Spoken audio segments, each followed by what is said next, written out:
teman-teman, kita lanjutkan video tutorial selanjutnya.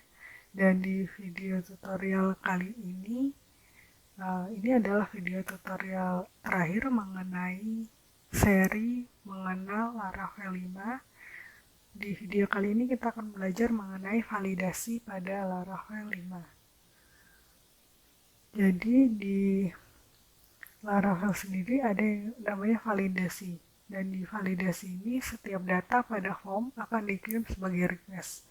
Nah, untuk memastikan request yang dikirim aman terhadap aplikasi, maka perlu adanya validasi ini. Laravel menyediakan fitur yang memudahkan proses validasi pada controller. Yang pertama akan kita bahas adalah cara penulisan validasi pada Laravel 5. Ini adalah contoh penulisan validasi. Validasi ditulis menggunakan metode validate, kemudian disimpan pada objek request. Contohnya seperti berikut. Pada script berikut, data yang divalidasi berupa data nama dan alamat. Jika aturan validasi lebih dari satu, maka dipisahkan dengan tanda garis seperti ini. Di dekat validasi require dan max. Untuk nama sendiri, di sini validasinya berupa require atau form isian tersebut harus diisi, dan untuk karakter maksimal adalah 255 karakter. Dan untuk alamat formnya harus diisi, jika tidak maka dia tidak mau di submit atau dikirim untuk form isiannya pada aplikasi. Selanjutnya adalah menampilkan error validasi pada Laravel 5. Untuk menampilkan pesan error dari hasil validasi tentu ditulis pada view. Untuk penulisan error pada validasi ini ditampilkan di view. Kemudian setiap pesan error yang tersimpan pada variabel errors. Nah, berikut adalah contoh menampilkan error validasi.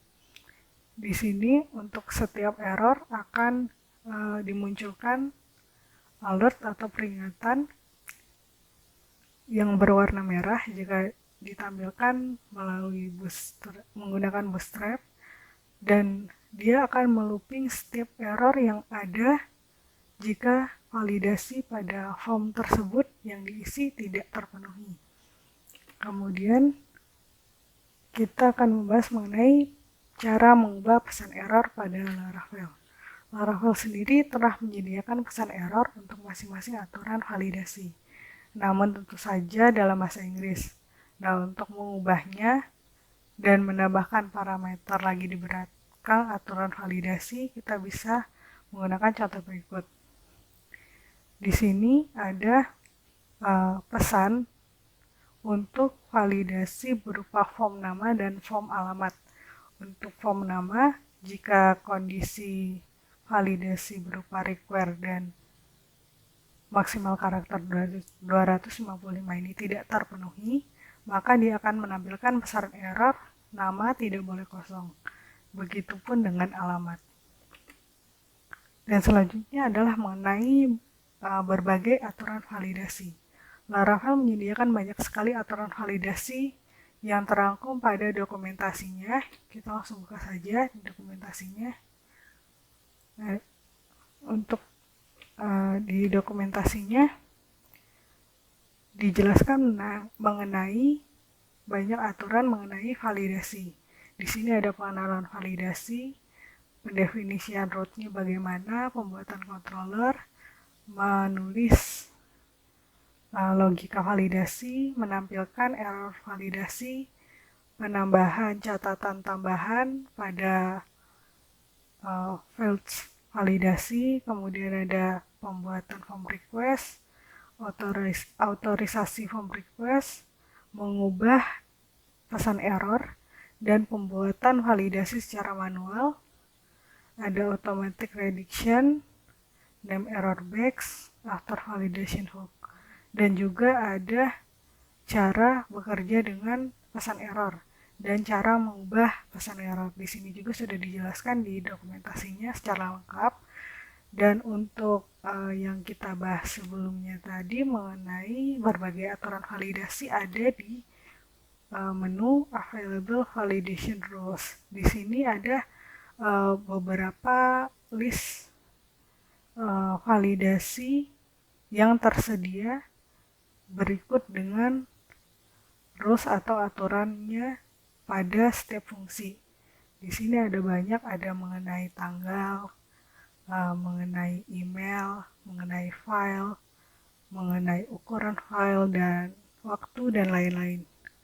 Kita ambil contoh aturan validasi after date.